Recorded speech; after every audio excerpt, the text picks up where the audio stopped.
a quick message before we get into this week's episode. For longtime listeners of the show, you know that Ian and I have been very reluctant to add sponsors and to add recommendations to our podcast. Our priority is to you, to the writers, and to the creators. And so we've held off to make sure that we can find partnerships that we feel good about and products that I can honestly recommend. And that's why I'm so excited to recommend this week's sponsor to you, Quillbot.com, Quillbot.com. This is a tool that I am personally using to build a newsletter that I haven't announced yet, but it's been hugely beneficial for me. So Quillbot is a paraphrasing tool. And the way that I'm using it is I'm scrubbing long form articles that are very, very in-depth with information that I know my audience will really value and appreciate. And I copy that content and I paste it into Quillbot. And Quillbot paraphrases all of the text into a couple sentences, sometimes a couple paragraphs, to really shorten and pack in the information, which allows me to better piece this information into a curated newsletter that I am sending out weekly. For people that listen, you know that I really, really believe in the newsletter space. We believe that newsletters are great businesses to start, and you should start one. If you want to get involved in online media and start creating a business for yourself, a newsletter is a great place to start. And this tool, Quillbot, has been so beneficial for me in building this curated newsletter that I'm working on. It makes it so that I can jam pack a lot of information into not a lot of space. And it really, really has helped me format my newsletter and provide the information to my readers in a way that I know they enjoy, in a way that I know they can quickly digest, in a way that I feel really proud about. So once again, check out this week's sponsor, Quillbot.com, Quillbot.com. It's easy to sign up, and tell them that Tim sent you. All right, let's get on to the show.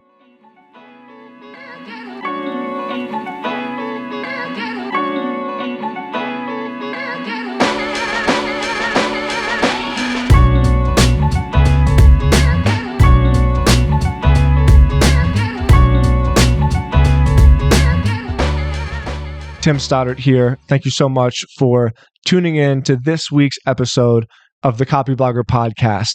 This week, we have a special episode. I was recently invited on the Niche Pursuits podcast, and when the episode released, I received a wave of feedback, unlike anything I've ever gotten from being a guest on a podcast before. I got emails and DMs and LinkedIn messages, and I don't even know how all these people found my email address, to be honest. The feedback I got from this episode was really, really positive. The host, Jarod Bauman, did a great job. He's a really great host. The owner, the founder of Niche Pursuits is a guy named Spencer Hawes. He's a guy I've gotten to know a little bit over the last couple of months. I met him recently at the ConvertKit conference at Craft and Commerce.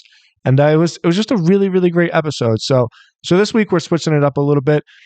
Spencer gave me permission to republish the episode into the Copyblogger feed. So this is going to be an interview of me. I am the guest this week in my own podcast. And like I said, Jarod Bauman, he's the host of the show. And it was really great. The feedback was amazing. I hope you love the episode.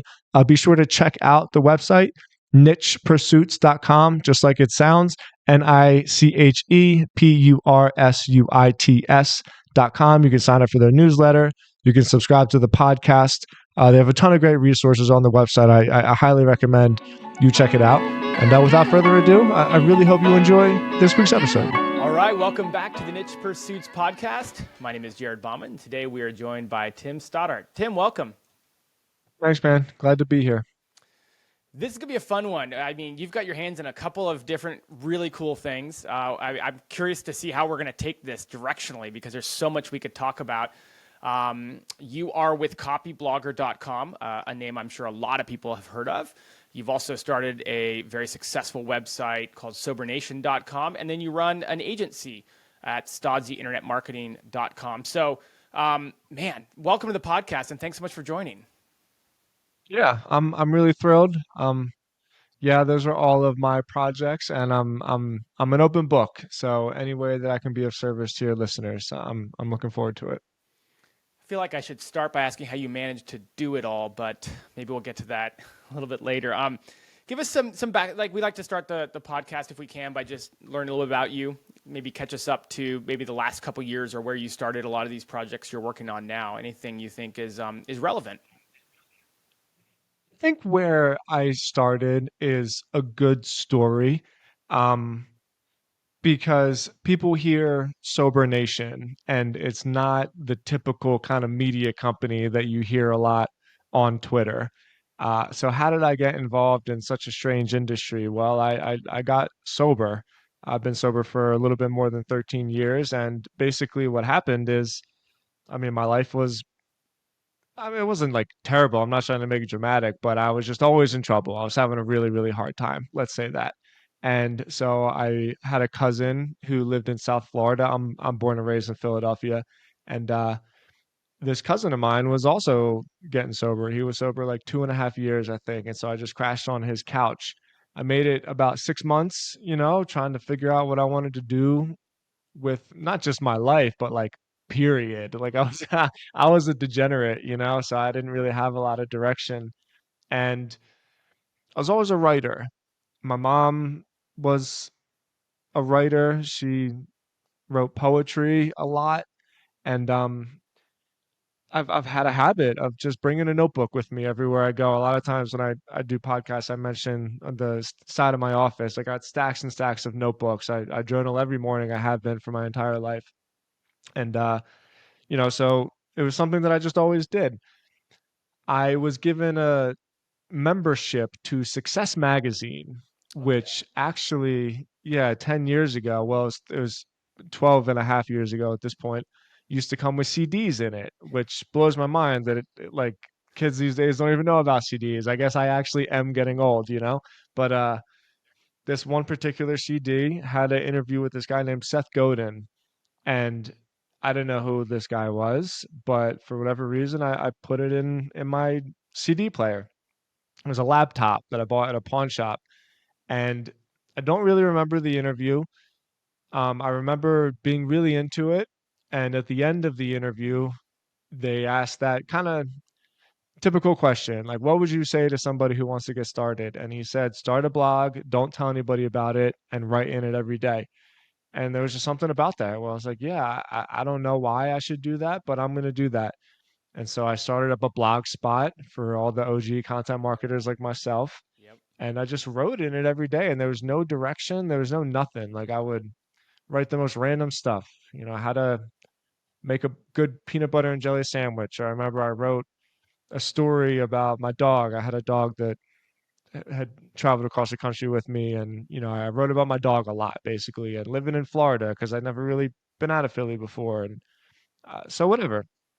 And then eventually I was writing about sobriety and getting sober and how weird it was and all the crazy thoughts I was having, and randomly people started commenting on this blog because they were like, yeah, I feel the same way, like I can't get my life together, what should I do? And you got to remember, I didn't tell anybody about this is part of the deal. And that's how I discovered SEO. That's how I figured it was happenstance really, where if I'm not telling anybody about this, how the hell are they finding the blog? And so, long story short, that's Sober Nation. That's the birth of it. Um, Eventually I got better at SEO. Eventually I learned about lead generation, and I learned that, well, actually what happened is I discovered copyblogger.com. And Copyblogger was this new idea where back then, if you had a website, you were monetizing through ads, basically. It's just like what you did. There wasn't a whole lot of sophistication.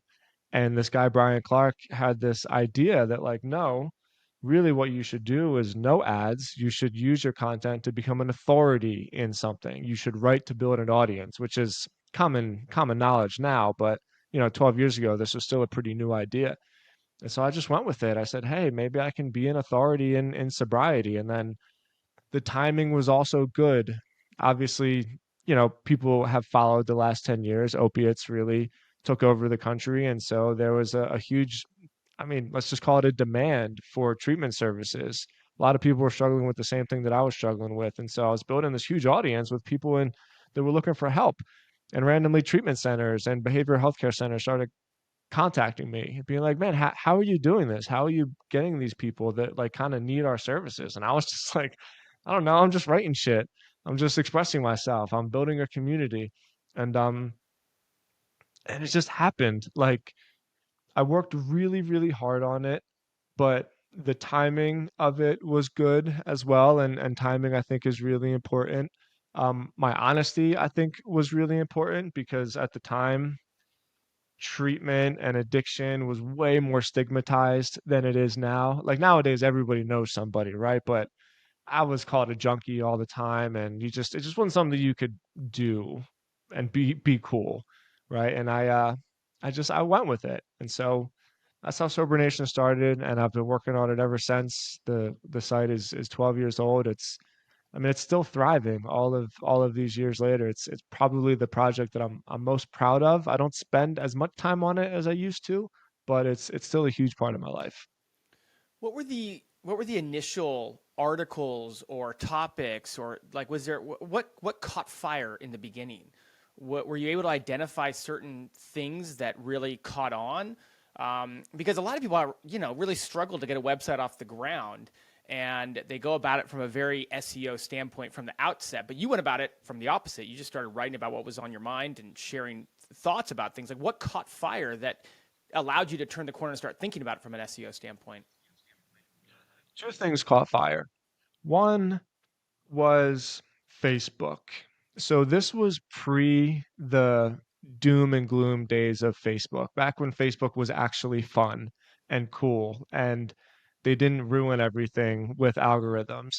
So, I'm preaching to the choir now because Facebook is still free. And I always laugh when people complain about changes to social media, like, oh my God, how could you do this to me? It's like, you don't own the site, they can do whatever they want. Nonetheless, what happened to me was that at this time, the reach on Facebook pages was way more than it is now. Now, if you have a page, it's like 1 to 2% of the people who follow your page see your stuff. But back then, it was like, I don't even know how much, maybe 50%. It was a lot. And when I started going, people would send me these pictures of their sobriety dates, and I called them sober stories. And so I would get pictures from people, and then I would just post them on Facebook and say, like, hey, Jane has been sober for 3 years. Like, wish her a happy anniversary. And it would just like completely go viral in a way that I've never been able to replicate since.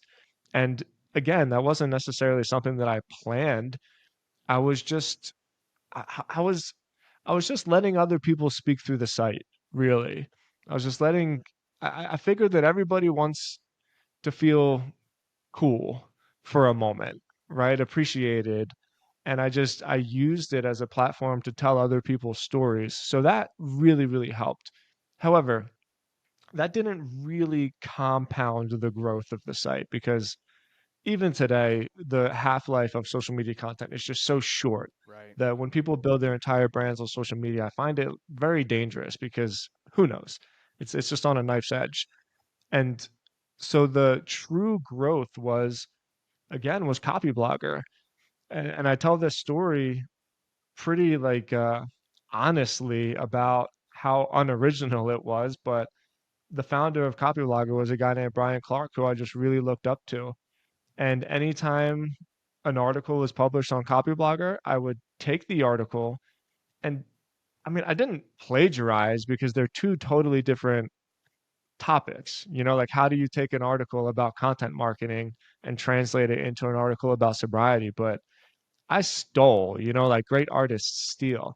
And so if there was I mean, I don't know, it's hard to find an example. I'll just use some off the top of my head. If it was like something where Copyblogger would write an article like 5 ways to know if you're meant to be a writer, I don't know. It's a bad example, but it's the first No, thing it's I good. thought of.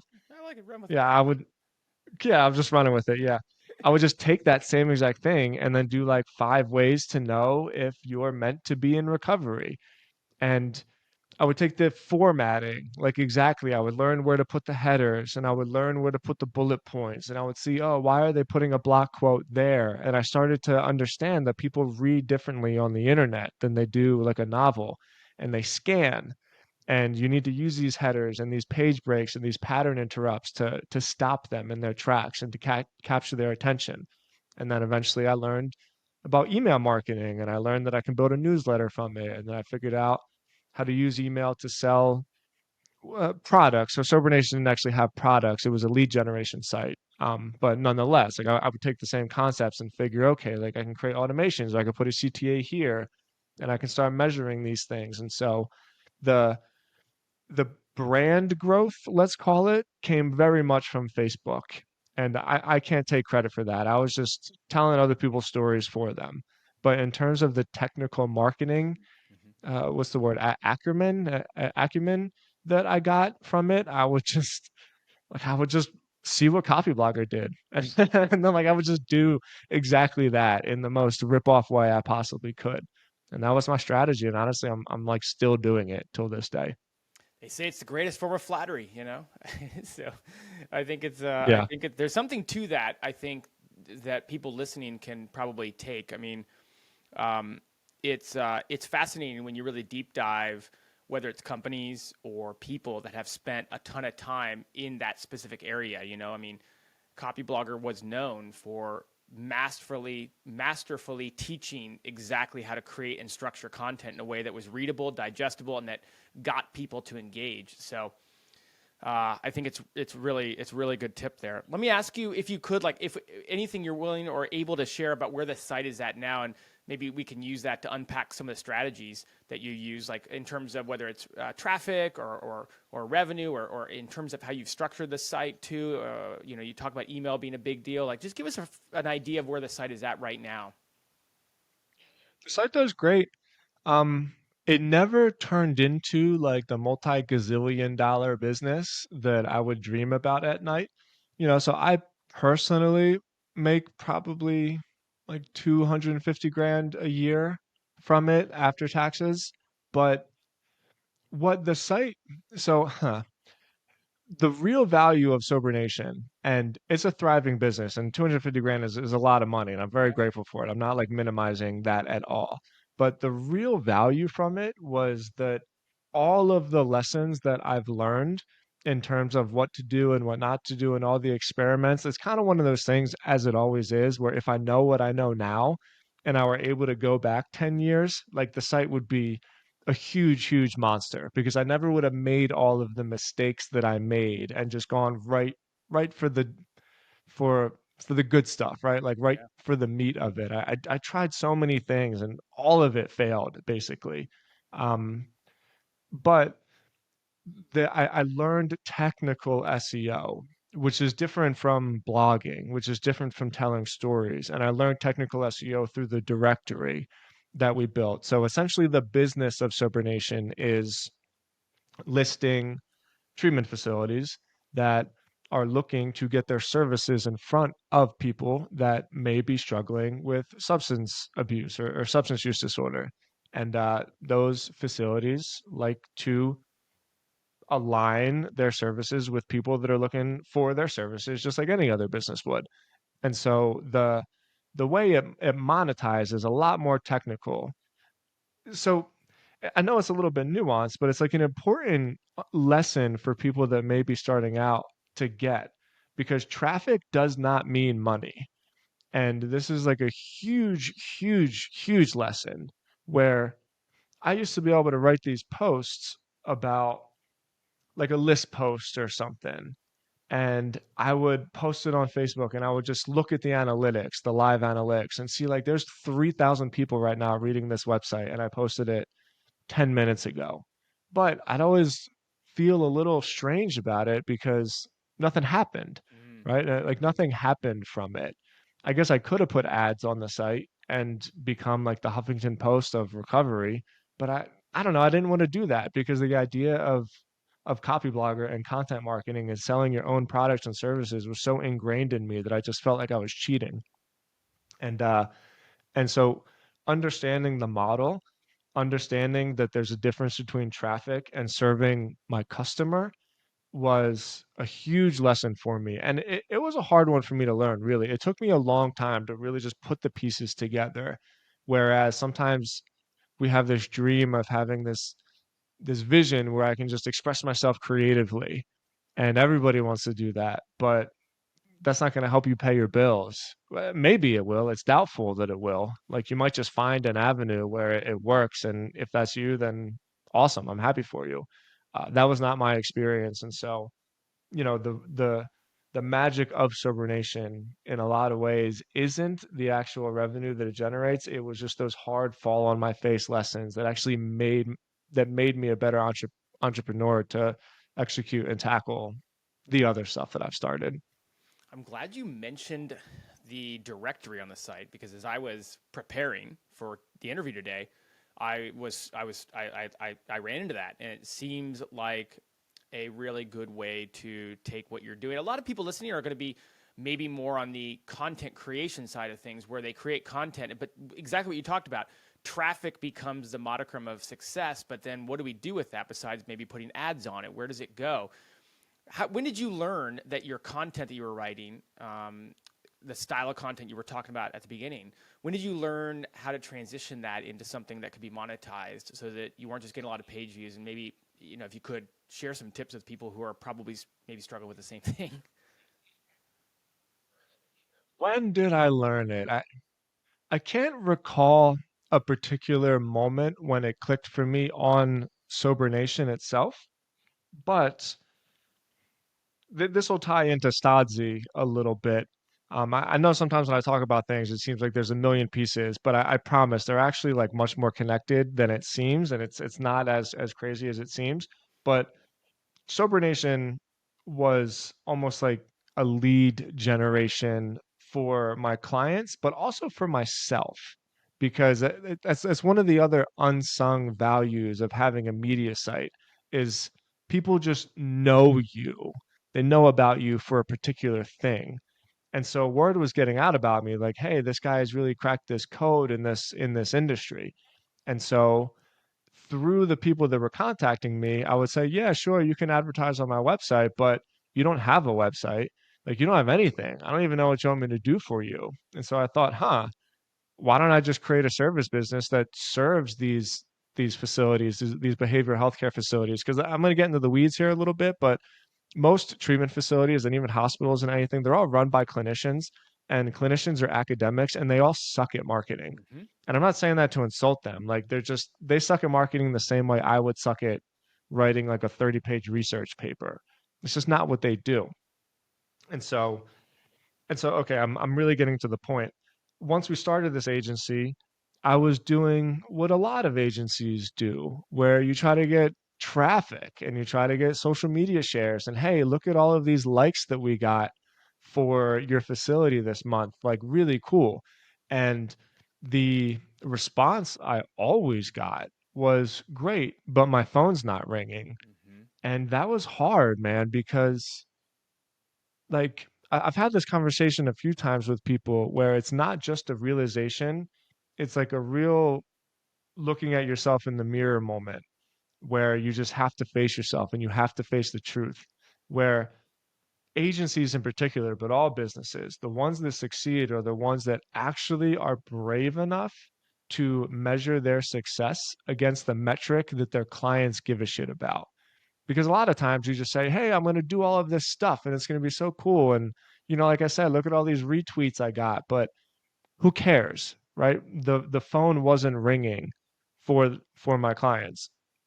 And every time I'd get an email, I get so anxious. And by the way, this was years and years ago. This is probably like 2.5 years into it. So like I was a beginner. I was figuring it out. I wasn't at the point where we are now. And so I encourage anybody who's just figuring it out to learn this lesson fast. And we just had a moment where I had a small team, and it's still the same team that I have now. And like I love these guys; they're my brothers and sisters. And we just looked at each other, be like, nobody gives a shit. Nobody cares about what we're talking about. All they care about is phone calls. So are we going to be like everybody else that's constantly cycling through clients and trying to convince people that they have this new cool creative Snapchat filter, or I don't know, insert what's cool today, like TikTok thing? Or are we going to be the client that just are we going to be the agency, excuse me, that just figures out how to generate results for our clients and measures our own success against that.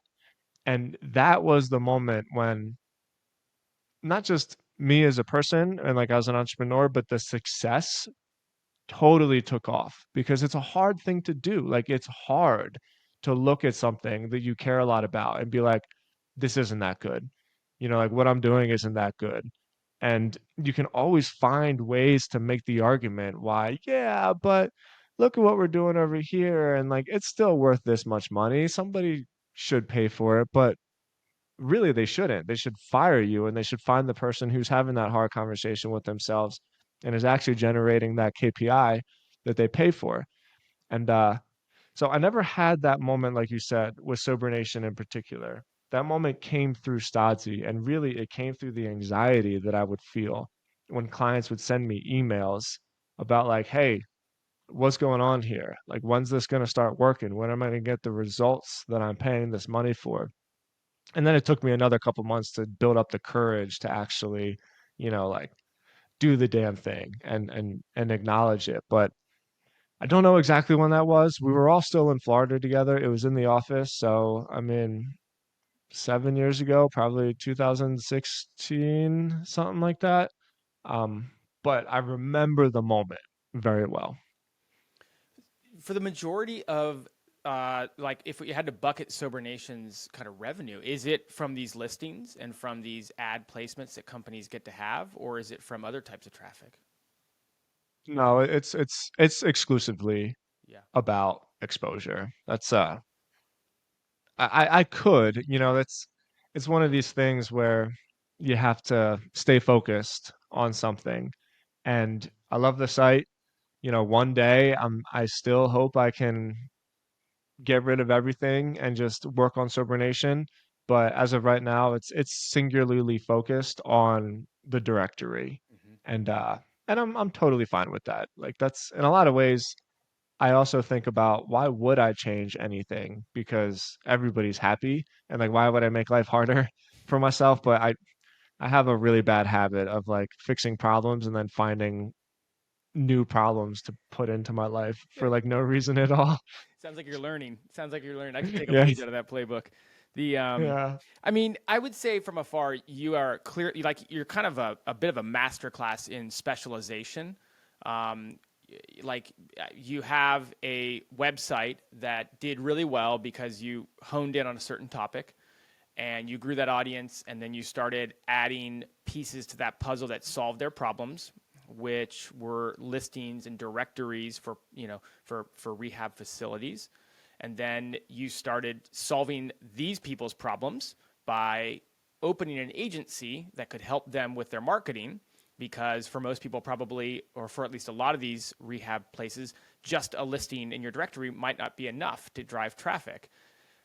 Yeah. I think I'll speak for myself when I say that maybe a lot of people listening haven't specialized that much, or where they've seen success with their website, with their brand, with their business, they haven't kind of doubled down over and over again.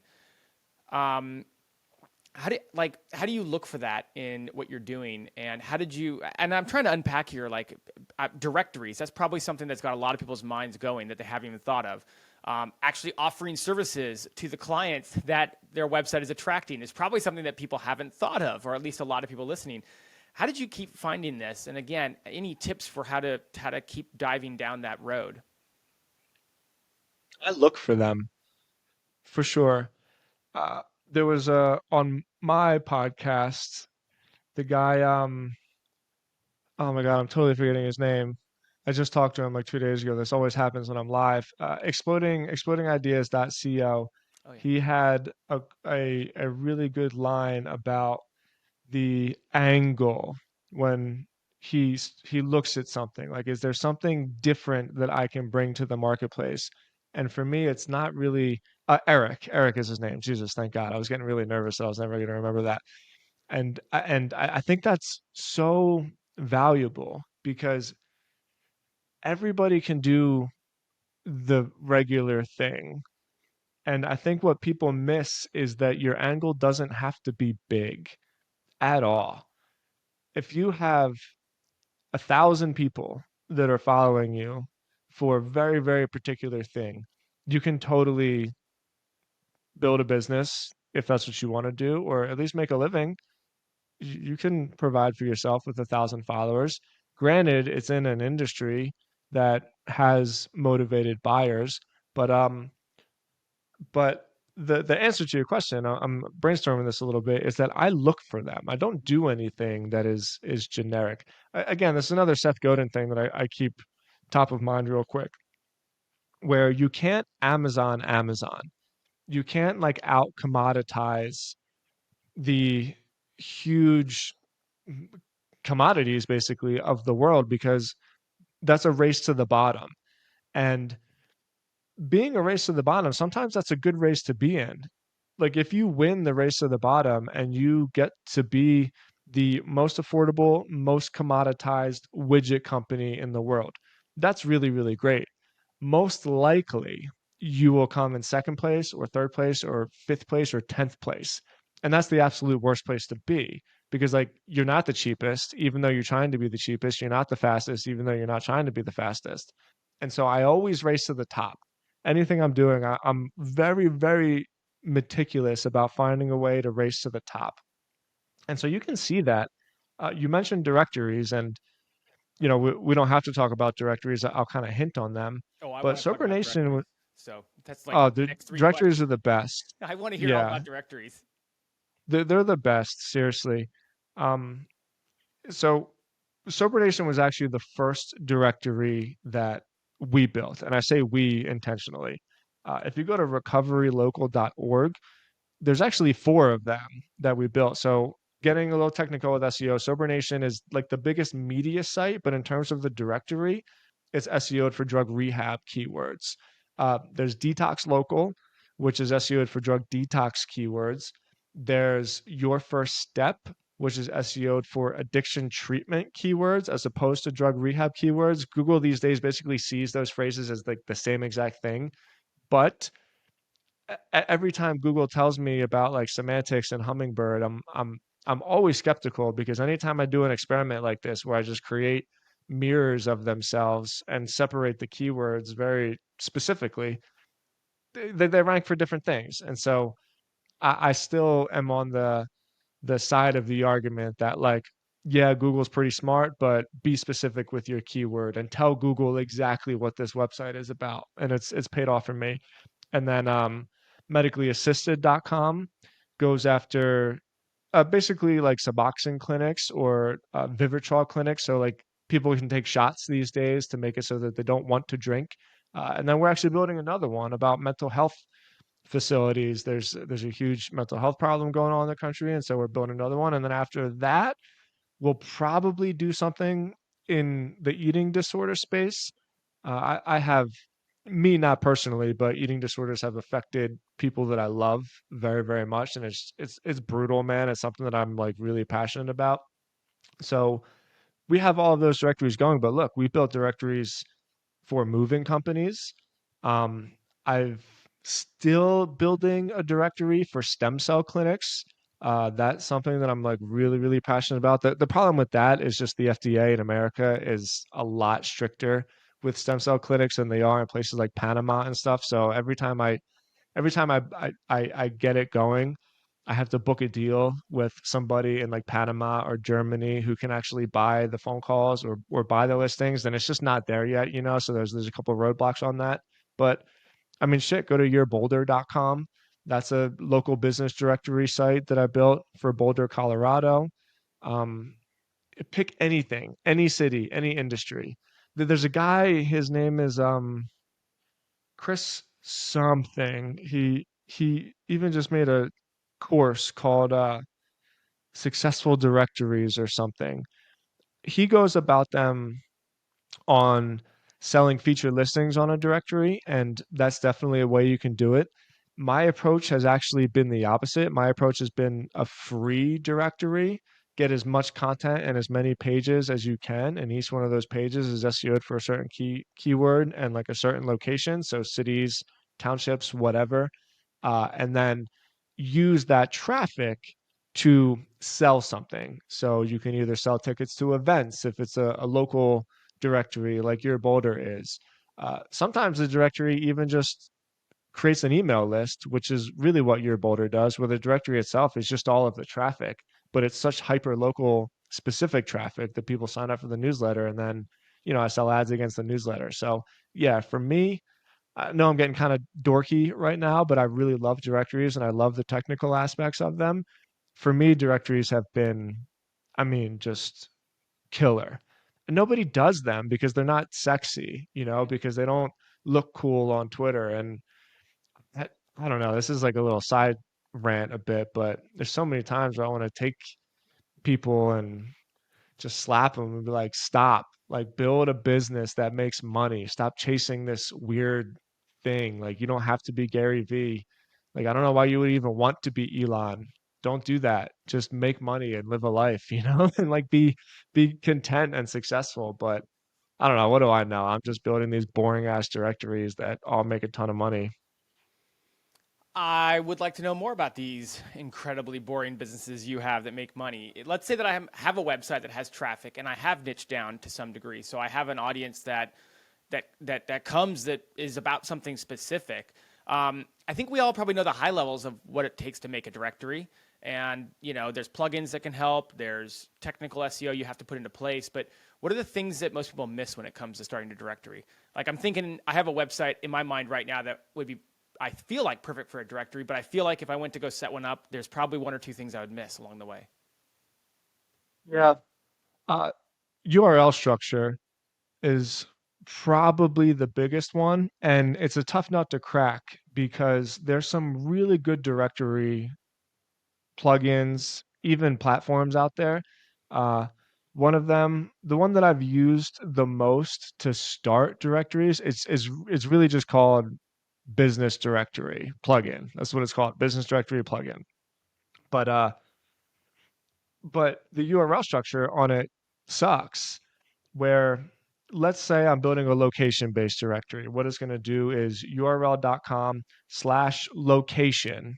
So that's the first variable that the plugin itself is going to put in, slash the dynamic variable that I tell it to put in. So let's just say it's Boulder. Let's say I do a national directory. And so one of the categories is the states, right? So the URL is going to be url.com/location/Denver. That's the one that I put in there.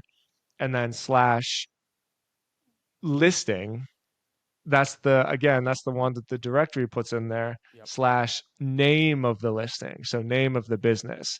So your four variables deep, where really what it should say is url.com/Denver, the one that I manually put in there, slash name of the business. Just the two, the high level category and then the title of the listing. And it's been a huge problem with business directory plugin because it's the easiest to use, it's the easiest to set up, but it's hard to SEO it because the keywords in the slugs are so deep that I'm not even sure they ever get registered. And so the first thing that I don't even want to say people miss, like the first wind against your sails, so to speak, is that if you really, really want to really do it right the first time, you should make every page, assuming you're using WordPress, which I use, just make the whole thing static on pages. So let's use this same example. Make a page that is for Denver. And then on that page, list all of the subcategories, whatever they're going to be. And you can even just put bullet points and links. Like eventually you want to get more sophisticated, but if you're doing this to appease Google, you can just add all of the listings as bullet points and links. And then those links will go directly to the actual listings. And so, yeah, you have like not a very good looking, not that helpful of a directory. But once you get the URL structure and the page structure figured out, you can go back and build the page templates. So then the state pages, right? These page templates, you can make it so that they're not just links on a page. Maybe you create like cards for them so that you have different categories within that city, like contractors or electricians or whatever, and then design it and make it more user friendly. But you're better off getting the URL structure right first and then messing around with the design than you are messing around with the design and then trying to fix the URL structure afterwards, because that's for technical SEOs, you know that that's like impossible. It's an impossible thing to do. If you get the URL structure right to begin with, you can do anything. But if it's not right, then you're just always trying to you're always trying to, I don't know, an analogy, like fix holes in the wall when you're better off just ripping the house down and building a new one. Yeah, you're constantly plugging holes in the boat rather than trying to just, you got to start Totally. with a new hole. Yeah, totally. Um, I mean, are you just doing this manually now, or is there a plugin that's more robust to handle it? Um, we do it manually. Yeah, for sure. So, like I said, I have a developer and he's basically built his own uh he's built a couple things. He's built a WordPress theme, he's built like this functionality on directories that we've I don't know what it is, copyrighted or protected.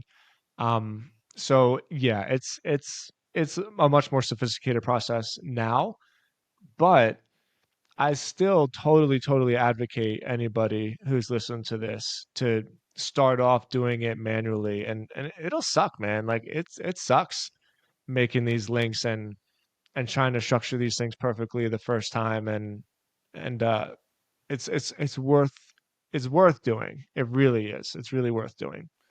URL structure and categorization and organization aside, what does a good page, a specific contractor page or listing look like on a directory that actually is able to garner traffic from SEO? Yeah, man. I love that you're like asking the real specific questions, because this is the stuff that I've just learned the hard way. The before you understand that, you have to understand the purpose of your directory. Is your directory selling featured listings, Right. selling exposure Mm-hmm. to an advertiser, or is your directory generating leads within itself? So, one of the business models is you have this huge directory. Let's just say we're doing electricians in Denver, which, by the way, my view is still the biggest opportunity for people just getting into space is to work with contractors, local businesses, because everybody needs an electrician and electricians don't know how to market themselves, right? So plumbers, contractors, electricians. If I could start all over and just have a magic team in front of me that already isn't optimized for what we do, this is exactly what I would do. So after that, once you decide if you're selling a featured listing for a contractor, an advertiser, you need to make sure that the featured listing is worth buying. So you highlight that featured listing and you put that at the top of the category, right? Let's say we're doing contractors in Colorado. I like location based directories. So then you have a whole category page for Denver. Well, the people that are paying extra, they need to be at the top. And the listing itself needs to have a way to generate leads for the customer. So that means their listing needs to have a lead form.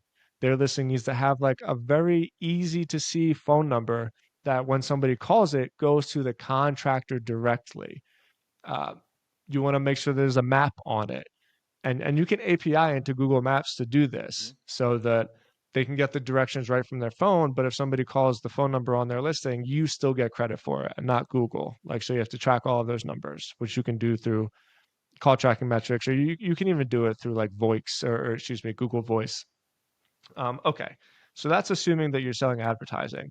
If you really want to make money, then you build the directory for free. You make every listing as dope as you possibly can, provide as much free value for all of these people as you possibly can, to the point where they don't even know that you're doing it. And if you're going to do it this way, I really recommend not sending them an email, because I just get those emails all the time and they always feel like, okay, well, like, what do you want really? Like, just make it for them and don't tell them about it and make it as good as you possibly can.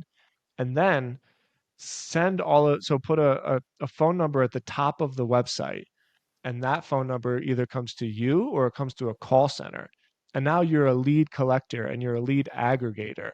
And so really what you're selling is business. You're working with the contractors that contact you and you're just routing the phone calls to them. So there's two stages to that. First, you're going to start collecting the phone calls yourself because nobody's going to buy them from you because they don't even know who you are. And really, you're going to give a lot of these phone calls away for free. Like I had a form and I would collect these leads and then I would just call some of the people who are closest to me and be like, hey, I'm Tim. I run this website, coloradocontractors.com. I have this person who needs some business.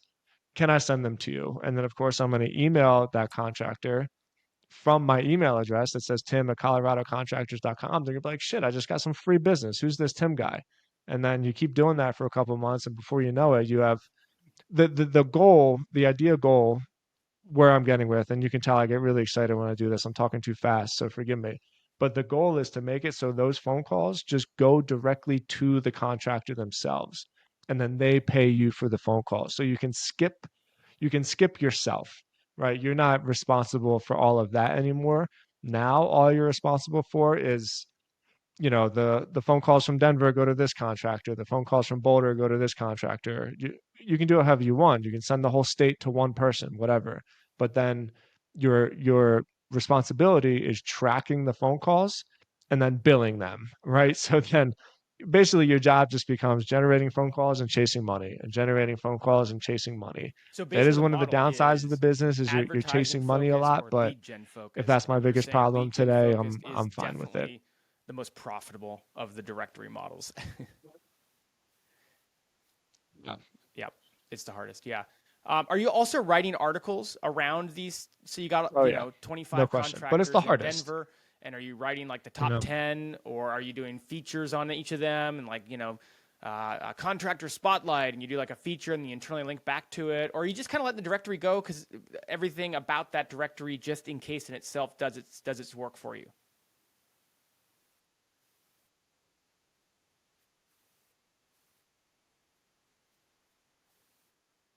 both. There's certainly a Pareto principle where no matter how many articles you write, if you focus only on the directory, you'll still be better than if you like that time that you spend on the directory dollar for dollar is going to be more than the stuff on the articles. Uh, I choose not to do it that way because there also is that game with SEO where you put all of your resources in this directory and then one day Google just doesn't like you anymore, And so like you have no backup plan, you have no organic content to generate traffic a different way. But you nailed it. Yeah, certainly. So, you know, top 10 contractors in Denver, write that article, write how to find out if a contractor really knows what they're doing. And then the important part, and this is more copy blogger esque, the important part is within that content, understand the formatting, right? Understand the CTAs, understand that your customer is the contractor. So the point of the article, although the content within the article is serving the person that isn't a contractor, right? The purpose of the article is to get that person to the directory to call the contractor.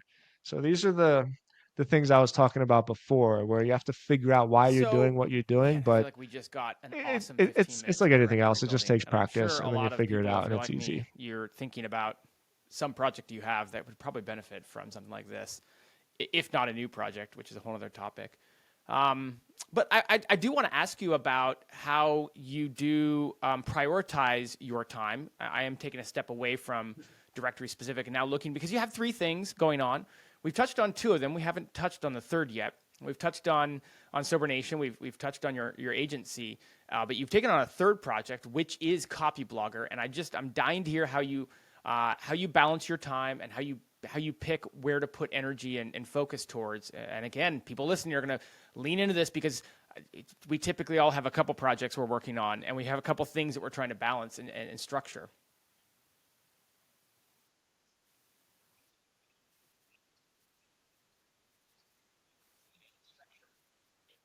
Just wrote. I have a personal newsletter that I write every Tuesday, and I just wrote about this morning.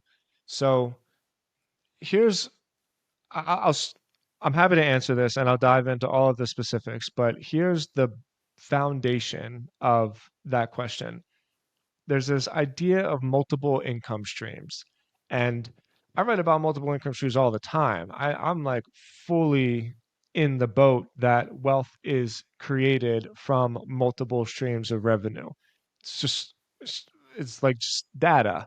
Almost everybody who is wealthy has different things working for them, right? That's the goal. You got to get stuff working for you.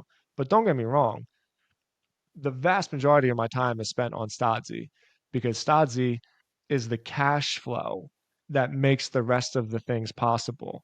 And so I don't want anybody to ever lose sight of their cash flow mechanism. And like just to say, sometimes that means having a job.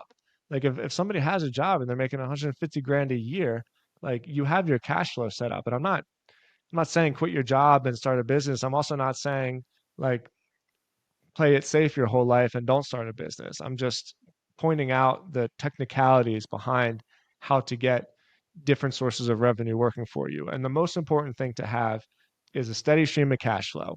And that's why Stodzy is still the vast majority of my time. But look, basically what we're talking about is the same thing I've already done. Sober Nation turned into a revenue stream within itself, but it mostly turned into a branding tool for me to build an agency. And so when I saw Copyblogger, the first thing copyblogger.com is just a blog. In the old days, Copyblogger was a part of like a bigger conglomerate of websites, and all of those websites were the products. Like Copyblogger within itself was never actually a business. It was basically just the blog that sold the product. So there was studiopress.com, which sold WordPress themes. I think they had like a hosting business as well. But like Copyblogger as a autonomous entity wasn't actually anything other than the awareness, other than the media and the audience. And so when I bought it with nothing attached to it. I knew there was no business, but I said to myself, Sober Nation built an agency for me, and Copyblogger can do the same exact thing. And so there was a guy named Johnny Naster who was similar to Brian Clark. He was one of the old school Copyblogger guys. He's a guy I really looked up to. I used to listen to his podcast every morning when I was driving to my office when I lived in Boca. And I knew this guy had like a boutique SEO agency. And so we had a couple conversations, and we inked a deal basically.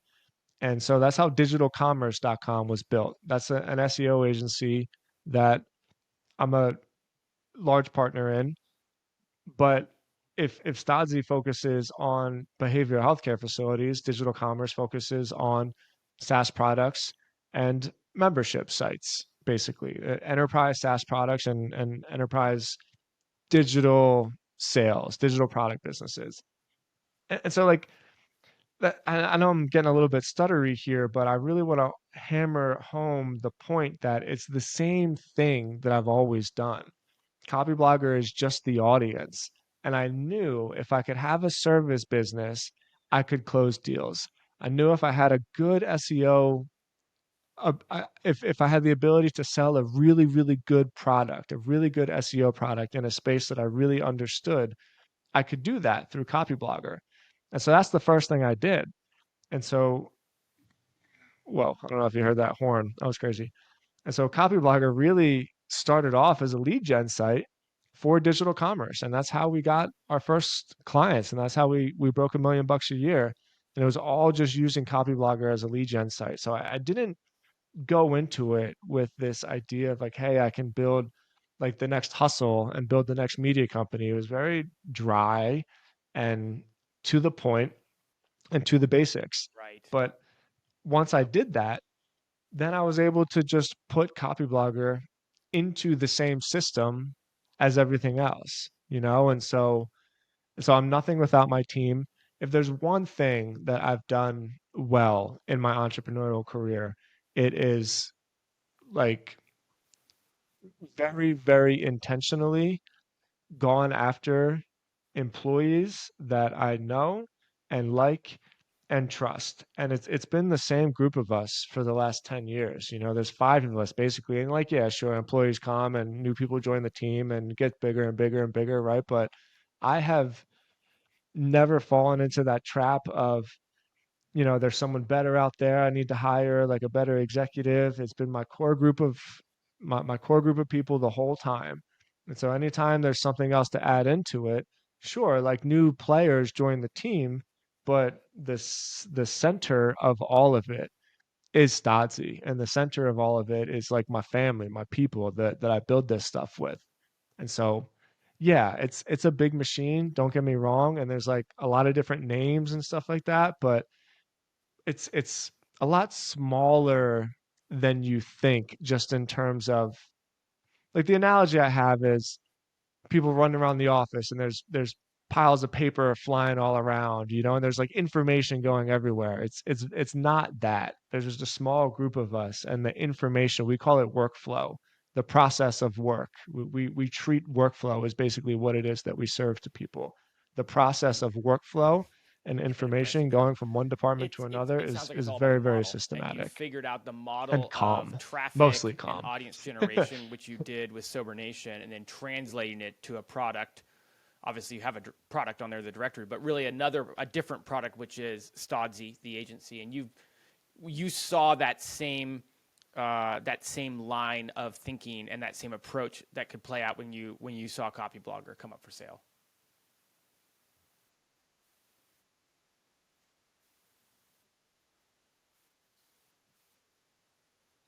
Exactly. And I was lucky enough to, well, not lucky, fortunate enough to learn from other people. So Ethan Brooks, he used to run trends, and that's why I mentioned the hustle. He used to run the hustle. He just had a real insight on the technicalities behind media, and he showed me that there's the free media, which is the newsletter, right? And so I was able to sell sponsorships on the Copy Blogger newsletter. And then I took that and I did the same thing for Sober Nation. And so now Sober Nation does have a newsletter and we sell sponsorships on it. So there's the free media, which monetizes through sponsorships. There's the front end product, which is like affordable and accessible. And so I already had that on Sober Mm-hmm. Nation without necessarily knowing it, and that was the featured listings on the directory. It's accessible, you can do it easily, and it's affordable. You're not going to really go like, you're not going to think too much about it. You're just going to buy it. And for Copy Blogger, we created the Copy Blogger Academy, which is the membership site. And so, the model replicates. There's the free media. Well, there's the traffic first. Then there's the free media, which in my case is almost always newsletters. Then there's the front end product, which in Sober Nation is the directory listings, and Copy Blogger is the membership site. And then there's the back end product, which is expensive and and not exclusive. That's the word.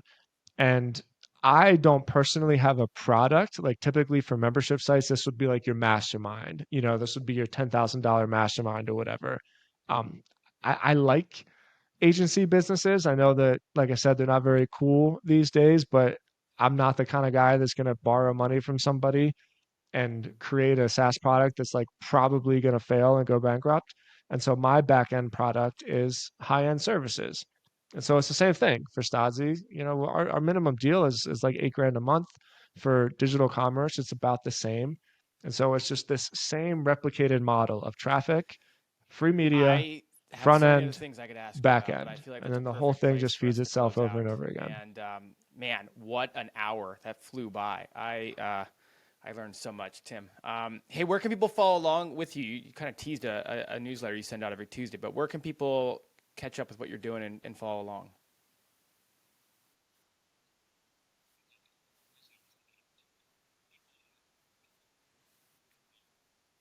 Yeah, timstodds.com. It's a priority for me to continue to write and to continue to be humble and stare at the blank page and get frustrated about how bad of a writer I am, like every writer does.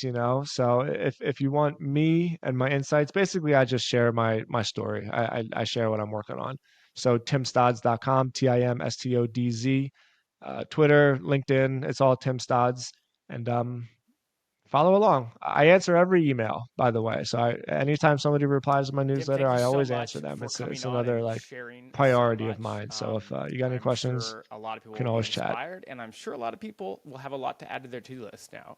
So appreciate you coming on, and we'll catch up with you again soon.